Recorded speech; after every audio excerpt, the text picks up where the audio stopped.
बातमीपत्र सविस्तर पाहूया। बातमी आहे क्रिकेटच्या मैदानामधून। दुबईमध्ये भारत पाकिस्तानचा हाय व्होल्टेज सामना सुरू आहे। पाकिस्तानचा निम्म्याहून अधिक संघ तंबूत परतलाय। भारताची दमदार गोलंदाजी देखील पाहायला मिळते।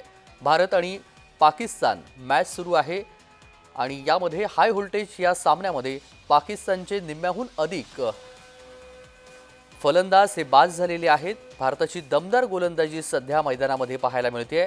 आजच्या सामन्याकडे सर्वच क्रिकेट प्रेमींचं विशेष लक्ष आहे। भारत आणि पाकिस्तान यांचा सामना आपण पाहतोय आणि यामध्ये जास्तीत जास्त संघ हे लवकरात लवकर तंबूत पाठवण्यासाठी भारताला खरं आव्हान होतं। मात्र आत्तापर्यंत 6 विकेट्स भारतानं पाकिस्तानच्या घेतलेल्या आहेत आणि त्यामुळे आजचा हाय व्होल्टेज ड्रामा आणि यासाठी सर्वच जण आजच्या सामन्याकडे नजरा लावून बसलेले आहेत।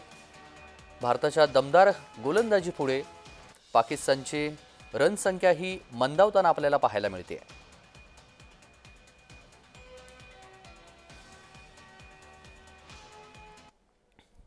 मुझे लगता है पूरा क्रिकेट जगत उत्साहित है कल के मैच के लिए और मानता हूं जिस तरीके से इंडिया ने पिछली गेम भी खेली बड़ी कन्विंसिंग विन थी और हमें पूरी उम्मीद है कि कल भारत बहुत अच्छा प्रदर्शन करेगी और मैच जीतेगी और बहुत बड़ी जीत से शुरुआत हुई और मैं मानता हूं जिस तरीके से विराट और रोहित ने अपनी लय वापस की है और मुझे उम्मीद है कि बहुत अच्छा प्रदर्शन भारत की टीम करेगी।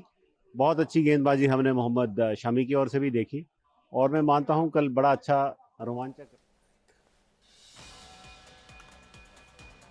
तर भारत पाकिस्तान महामुकाबला आज सुरू आहे। जास्तीत जास्त धावसंख्या पाकिस्तानला आत्तापर्यंत करता आलेली नाहीये आणि भारतासाठी ही धावसंख्या कशा पद्धतीनं खडतर होईल की नाही हे पाहावं लागणार आहे। मात्र निम्म्याहून अधिक संघ तंबूमध्ये गेलेला आहे। या सामन्यामध्ये भारताचं चांगलं प्रदर्शन पाहायला मिळतंय आणि 6 विकेट्स भारतानं आत्तापर्यंत पाकिस्तानच्या घेतलेल्या आहेत आणि धावसंख्या ही मंदावलेली आहे आणि त्यानंतर पहिल्यांदा फलंदाजी पाकिस्ताननं घेतलेली आहे ज्याच्यामध्ये धावसंख्या ही मंदावताना पाकिस्तानला पाहायला मिळते आणि पाकिस्तानचे निम्म्याहून अधिक फलंदाज हे बाद झालेले आहेत।